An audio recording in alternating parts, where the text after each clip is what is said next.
આપણા ભારત દેશની અંદર એક જૂની કહેવત છે કે બગલ મેં છુરી ઓર મુખ મેં રામ. કાંઈક આવી જ વાત આમ આદમી પાર્ટીની સામે આવી છે. કોઈ બીજા રાજ્યમાંથી આમ આદમી પાર્ટીના નેતાઓએ ગુજરાતના આમ આદમી પાર્ટીના નેતાઓને હવાલા મારફતે એટલે કે આંગળીયા મારફતે રૂપિયા ટ્રાન્સફર કર્યા છે. આમ આદમી પાર્ટી જે ઈમાનદારીની વાતો કરે છે, આ ઈમાનદારીની વાતો ઉપર એક સવાલ ઉભો થાય છે. એ ઈમાનદારીની વાતોને બળગા ફૂટતી પાર્ટીના નેતાઓ છે ગુજરાતની અંદર પડીકા લેતા પકડાયા છે. જે આમ આદમી પાર્ટીને જે પણ આ રૂપિયા મોકલવામાં આવ્યા છે, એ રૂપિયા પહેલા તો કોના છે જેની તપાસ થવી જોઈએ, અથવા તો આ રૂપિયા છે કોઈ દેશ વિરોધી પ્રવૃત્તિ કરતા હોય એવા કોઈ સંગઠનોના છે કે નહીં, એ આમ આદમી પાર્ટીના ગુજરાતના તમામ નેતાઓએ પણ પ્રેસ કોન્ફરન્સ કરીને આની સ્પષ્ટતા કરવી જોઈએ, આનો હિસાબ આપવો જોઈએ.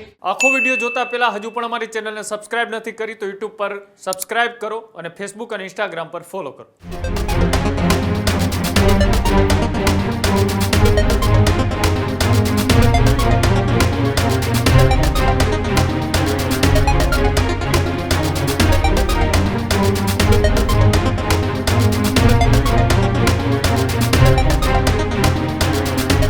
રાજ્યની અંદર એ ચૂંટણીના પડઘમ ચૂંટણી પ્રચાર ચાલી રહ્યા છે અને તેની વચ્ચે સુરતથી એક મહત્વપૂર્ણ સમાચાર કે જ્યાં ઈમાનદારની વાત કરતી આપ પર ઉઠ્યા છે ગંભીર સવાલો. આપ નેતાઓ પર રૂપિયા લેવાના આક્ષેપોથી રાજકારણ છે તે પણ ગરમાણું. બીજા રાજ્યોમાંથી હવાલા મારફતે ગુજરાતમાં આવી રહ્યું છે ફંડિંગ. હવાલા કાંડને લઈ પૂર્વ આપ નેતા પરેશ ગોસ્વામીનું નિવેદન, સાથે જ બગલ મેં છુરી ઓર મુંહ મેં રામ જેવી આપની નીતિ હોવાની વાત એ પરેશ ગોસ્વામીએ કરી.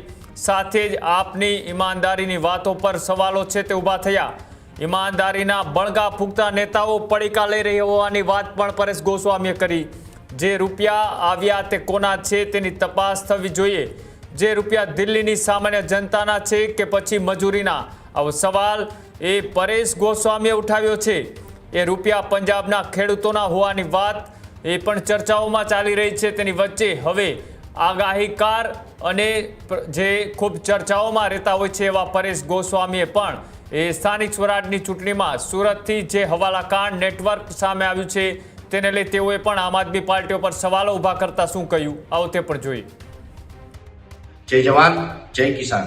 આપણા ભારત દેશની અંદર એક જૂની કહેવત છે કે બગલ મેં છુરી ઓર મુખ મેં રામ. કાંઈક આવી જ વાત આમ આદમી પાર્ટીની સામે આવી છે.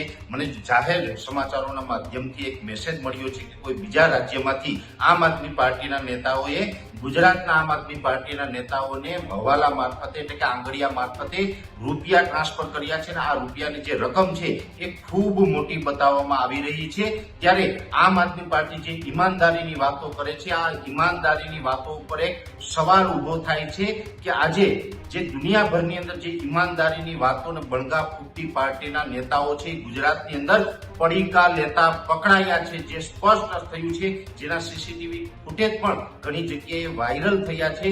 ત્યારે હું આપને સવાલ કરું છું કે આમ આદમી પાર્ટીને જે પણ આ રૂપિયા મોકલવામાં આવ્યા છે, એ રૂપિયા પહેલા તો કોના છે જેની તપાસ થવી જોઈએ. એ રૂપિયા દિલ્હીની સામાન્ય જનતાના મજૂરના છે, અથવા તો એ રૂપિયા છે પંજાબના કિસાનોના રૂપિયા છે. કેમ કે પંજાબના કિસાનો છે એ પણ દિવસ રાત પોતાના ખેતરમાં મહેનત કરી પરસેવો પાડી અને ઉત્પાદન લઈને પૈસા કમાઈ રહ્યા છે.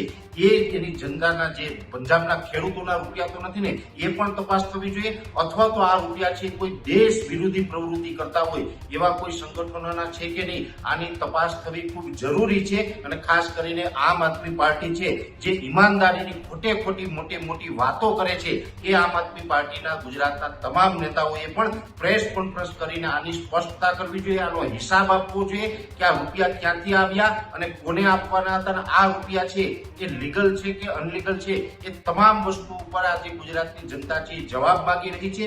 જેવી રીતે તમે અન્ય રાજ્યોમાંથી રૂપિયા ગુજરાતની અંદર લઈ આવો છો, કાલ સવારે તમે ગુજરાતમાં ગુજરાતની જનતા કદાચ તમારા વિશ્વાસમાં આવીને તમને મત આપશે, તમે ચૂંટાઈ જશો, તો ગુજરાતના રૂપિયા પણ આ રીતે તમે બીજા રાજ્યોમાં તમારા કાળા કરતૂતો માટે તમે લઈ જશો કે કેમ, આની પણ તમારે ખાતરી આપવી પડશે. એટલે આમ આદમી પાર્ટી અત્યારે આ જવાબ આપવો ખૂબ જરૂરી છે અને આની તપાસ પણ થવી જોઈએ કે આમ આદમી પાર્ટીને આવડી મોટી રકમના પડીકા છે એ કોણીએ મોકલ્યા છે અને આ રૂપિયા આવે છે ક્યાંથી. નથી. આ ખૂબ મહત્વનો અત્યારે મુદ્દો છે. તો હું આશા રાખું છું કે આમ આદમી પાર્ટીના તમામ જે ગુજરાતના નેતાઓ છે, આ નેતા છે કે આ પૈસાનું જે હવાલા કાંડ થઈ રહ્યું છે, આ હવાલા કાંડ વિશેનો ચોક્કસથી ટૂંક સમયની અંદર જવાબ આપે એવી મારી અપેક્ષા છે. હજુ સુધી તમે અમારી ચેનલને સબસ્ક્રાઇબ નથી કરી તો અત્યારે જ ન્યૂઝરૂમ ગુજરાતને સબસ્ક્રાઇબ કરો, ફેસબુક અને ઇન્સ્ટાગ્રામ પર ફોલો કરો.